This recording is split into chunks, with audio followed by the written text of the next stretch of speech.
नमस्कार दोस्तों, ट्रेडिंग की एक और लर्निंग वीडियो में आपका स्वागत करता हूं। आज हम बेसिक सीखने वाले स्टॉक मार्केट का। स्टॉक मार्केट होता क्या है, कैसे वर्क करता है। तो आइए स्क्रीन पे चलते हैं। स्टॉक मार्केट क्या होता है, जैसे कि आप सामने पीपीटी में देख रहे हैं। स्टॉक मार्केट क्या होता है, सबसे पहले वो जान लीजिए स्टॉक मार्केट है क्या। स्टॉक मार्केट देखिए, स्टॉक मार्केट जो होता है वो मोस्टली क्या है, जितने भी कंपनीज हैं, जो कंपनीज हैं वो लिस्ट होती हैं जिस जगह पे वो होता है स्टॉक मार्केट। सारी कंपनियां जो होती है जिनको लिस्टिंग होना है, जिनका फंडामेंटली बहुत स्ट्रांग है, जो जिनका मार्केट कैप ज़्यादा अच्छा है, वो क्या करते हैं, अपने कंपनियों का आईपीओ निकालते हैं और आईपीओ के थ्रू वो स्टॉक मार्केट में क्या होते हैं, लिस्टेड होते हैं। तो स्टॉक मार्केट एक जरिया है किसी कंपनी को आईपीओ क्या करने का, लाने का। तो जैसे नेक्स्ट उसमें देखेंगे स्लाइड में, तो स्टॉक मार्केट के बारे में इंट्रोडक्शन। तो जैसे कि आप स्क्रीन में देख रहे हैं, stock market equity market reflect collective make market exchange where the issues in trading equities. क्या करता है, इक्विटीज़ में क्या करता है स्टॉक मार्केट, क्या करता है, कंपनी को बॉन्ड, आईपीओ या सिक्योरिटी के हिसाब से क्या करता है, लिस्टेड होता है। जो पहली बार अगर कोई कंपनी क्या होती है, स्टॉक आती है तो आईपीओ के थ्रू आती है, और आईपीओ में अप्लाई करने के बाद जो हम अप्लाई करते हैं, हम पेमेंट भरते हैं आईपीओ के लिए। अगर हमें अलॉट हो जाता है तो कंपनी का शेयर हमें मिल जाता है। कंपनी अगर लिस्टिंग गेन में खुला या लॉस में खुला, आपको उतने % इक्विटी मिल जाएगी। तो सबसे पहले स्टॉक मार्केट होता क्या है समझ लीजिए। स्टॉक मार्केट एक ऐसी जगह है जहाँ पे जितनी भी बड़ी कंपनी से या कंपनी से वो क्या होती हैं, लिस्ट रहती हैं, उनके शेयर्स आप क्या कर सकते हो, परचेस कर सकते हो। स्टॉक्स में जो भी, अगर हम एग्जांपल पकड़ लेते हैं रिलायंस का जो स्टॉक है, अगर उसमें हमको 1%, 2% या 0.1, 0.2% जो भी अगर हमको इक्विटी चाहिए, तो इक्विटी अगर हमको चाहिए किसी भी शेयर का, तो हमको उसका एक पैसा पे करना पड़ता है। तो वो जो पेमेंट हम पे करेंगे उसमें हमें कुछ % ऑफ इक्विटी क्या मिलती है, शेयर मिलती है उस कंपनी की। तो उसी को बोलते हैं इक्विटी ऑफ शेयर्स। आइए नेक्स्ट चलते हैं। देखो, इंडियन स्टॉक एक्सचेंज जो होता है, 2 मेन एक्सचेंजेस हैं इसमें, Bombay stock exchange and national stock exchange, BSc जिसको बोलते हैं और एनएससी बोलते हैं। देखिए, बॉम्बे स्टॉक एक्सचेंज बहुत ही पुराना एक्सचेंज है, बीएससी बहुत पहले 1867 के आसपास आ गया, अभी हम देखेंगे। तो बीएससी और एनएससी, पहले बॉम्बे स्टॉक एक्सचेंज ही था, बाद में एनएससी नेशनल स्टॉक एक्सचेंज भी क्या किया गया था, लिया गया था। लास्ट में कलकत्ता कुछ साल पहले, मतलब 1992-93 के पहले कलकत्ता स्टॉक एक्सचेंज भी क्या हुआ था, लिस्टिंग था, लेकिन बाद में किसी कारण से उसको हटा दिया गया। तो ये से एमएससी भी है, मेट्रोपोलिस स्टॉक एक्सचेंज भी है, इंडियन इंटरनेशनल आईएनएक्स भी है, इंडियन आईएनएक्स जिसको बोलते हैं, एमसीएक्स है। ये सब सारे स्टॉक एक्सचेंजेस है। लेकिन जो मेन मोस्ट ऑफ पॉपुलर जो है, जो मेन स्टॉक एक्सचेंजेस है वो है बीएससी और एनएससी, जिसको बोलते हैं Bombay stock exchange and national stock exchange.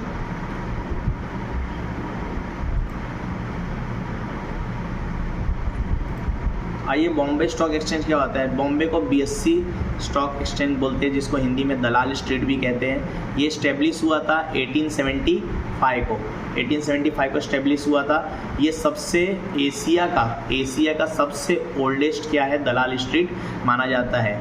इसमें बहुत सारी कंपनी से मतलब लिस्टेड है, इंडेक्स बहुत सारे लिस्टेड है, जैसे मिड कैप हो गया, बीएससी हो गया, स्मॉल कैप्स हो गया, पीएसयू बैंक्स हो गया, या कोई कंपनीज हो गई, फार्मा हो गई, आईटी हो गया, सारे सेक्टर इसमें। ये 7 लार्जेस्ट एक्सचेंज है पूरे वर्ल्ड की बात अगर मैं करूं, तो पूरे वर्ल्ड में ये 7 लार्जेस्ट क्या है, एक्सचेंज है। 4.9 ट्रिलियन का इसका क्या है, मार्केट कैप है। 4.9 ट्रिलियन का इसका मार्केट कैप है। सेंट्रल इसको 2 तरह से डिपॉजिटरी सिस्टम इसमें यूज करती है। एक होता है CDSL, एक होता है NSDL। दोनों इसमें डिपॉजिटरी क्या करती है, यूज करती है। CDSL जो होता है वो बॉम्बे स्टॉक एक्सचेंज के लिए है, और NSDL जो है वो मोस्टली NSE के लिए डिपॉजिटरी है। तो नेक्स्ट अगर स्लाइड हम लोग देखें, NSE नेशनल स्टॉक एक्सचेंज, जैसे मैंने बोला ये भी क्या है, एक बड़ा एक्सचेंज है। 50 कंपनी इसमें लिस्टेड होती है। $3.1 ट्रिलियन का इसमें क्या है, $3.1 ट्रिलियन का मार्केट कैप है, जो कि 10th लार्जेस्ट स्टॉक एक्सचेंज है वर्ल्ड में। 10वां सबसे बड़ा स्टॉक एक्सचेंज क्या है, ये है वर्ल्ड में, कौन, NSE। 1992 में NSE आया था, जैसा कि आपने स्क्रीन पे देखा। अब आइए देखते हैं सेबी क्या हुआ था 1991 के बाद, 19 अप्रैल 1992 के बाद कोई ऐसी संस्था बनाई गई जो स्टॉक एक्सचेंज को क्या करे, चलाए या उसको संभाले। जैसे आप बैंक में पैसा रखते हो, बैंकिंग सेक्टर में अगर आप पैसा रखते हो तो उसकी जिम्मेदारी जो है, सारे बैंक की जो जिम्मेदारी होती है वो RBI लेता है।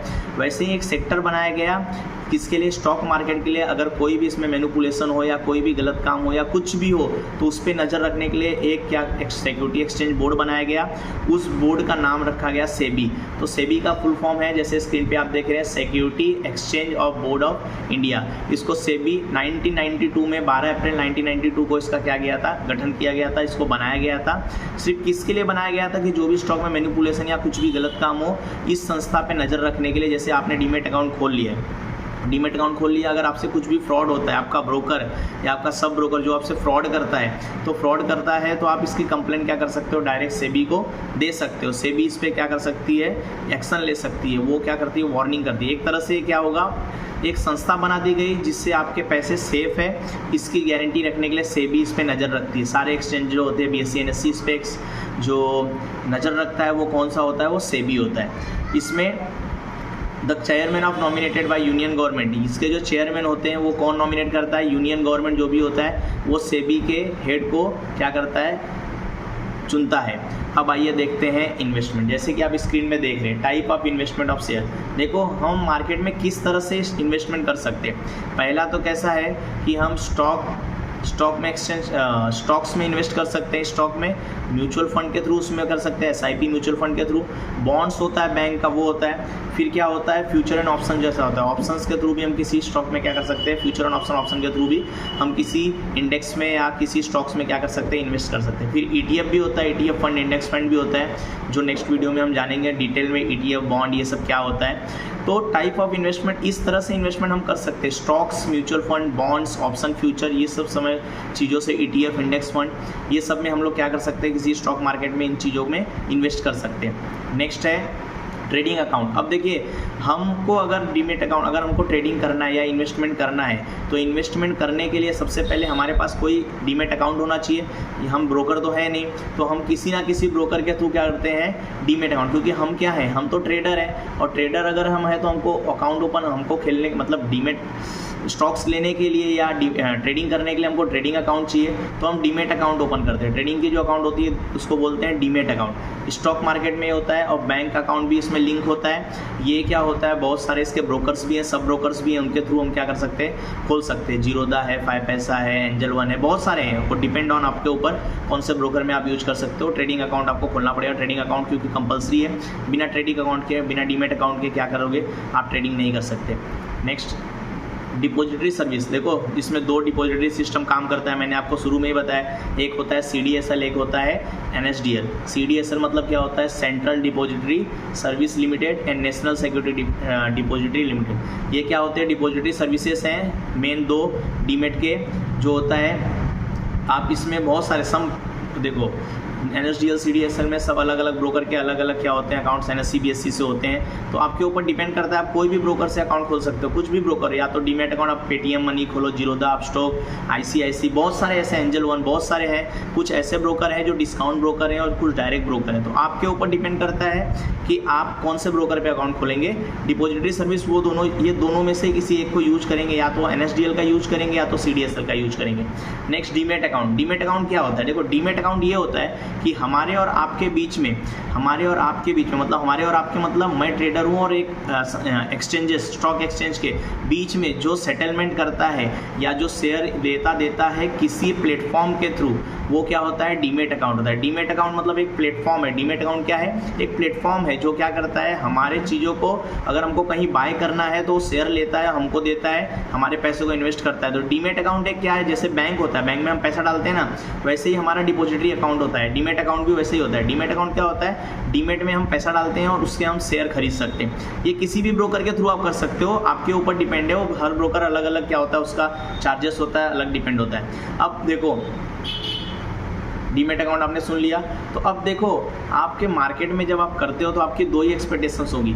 अगर आप किसी स्टॉक में इन्वेस्ट करते हो, किसी भी स्टॉक में पैसा लगाते हो, तो आप एक चीज़ जान लो, आपको जब स्टॉक में इन्वेस्ट करोगे जब बुल मार्केट होगा, मतलब क्या होगा, बुल मतलब जब मार्केट ऊपर जाता है तभी आपको फायदा होगा। तो जिसमें 2 ही सिनारियो होता है, या तो बुल होगा, बुल मतलब मार्केट अप ट्रेंड में जाएगा, या तो बियर होगा, बियरिश मतलब मार्केट नीचे गिरेगा।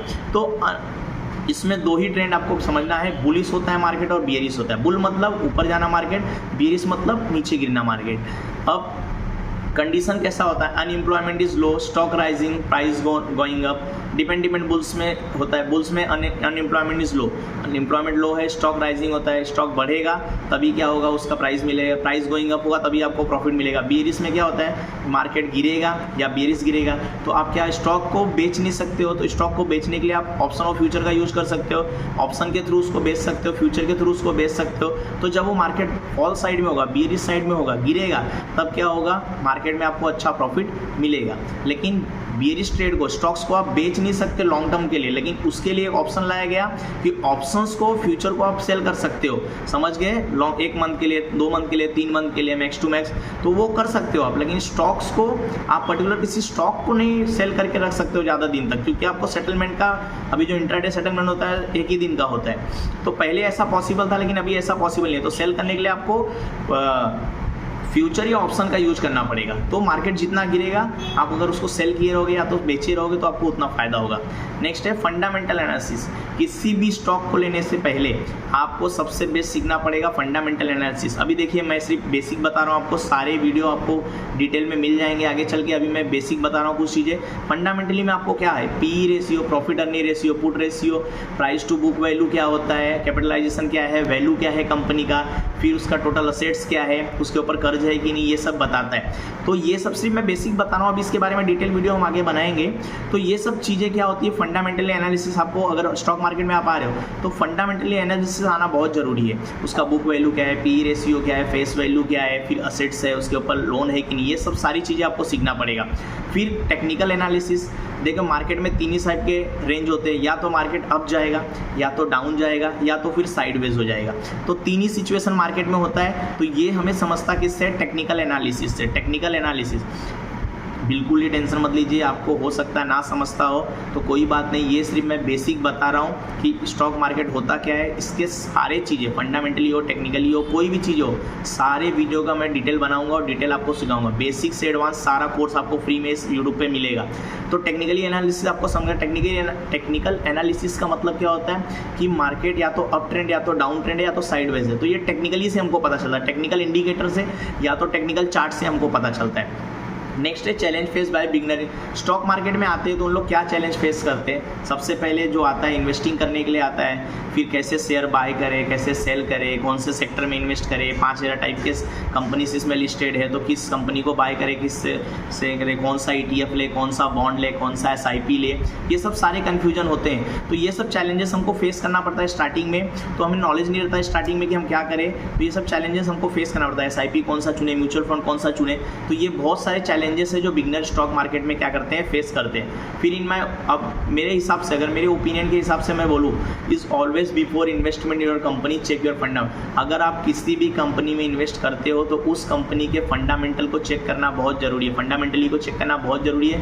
क्योंकि अगर आपको पता ही नहीं कि कंपनी करती क्या है, कंपनी है कैसी, उसका ग्रोथ कैसा है, और उसमें पैसा अगर आप डाल दोगे किसी के सुनने पे या टिप पे, तो आपका पैसा वेस्ट होना ही है। तो इस वजह से किसी भी कंपनी में या किसी भी कंपनी में इन्वेस्ट करने से पहले, या आप एक बात बताइए मुझे, अगर आप कोई बिजनेस खोलते हो तो क्या ऐसे ही पैसा डाल देते हो, उसमें R&D नहीं करते हो, रिसर्च नहीं करते हो? तो वैसे ही अगर किसी भी स्टॉक में आपको पैसा डालना है तो आपको उसके पहले उसमें रिसर्च करना पड़ेगा, उसकी PE रेशियो को समझना पड़ेगा, PB रेशियो को फंडामेंटली देखना पड़ेगा, टेक्निकली देखना पड़ेगा, तब जाके उसमें क्या करना पड़ेगा, आपको इन्वेस्ट करना पड़ेगा। तो दोस्तों आशा करता हूँ आपको वीडियो पसंद आएगा।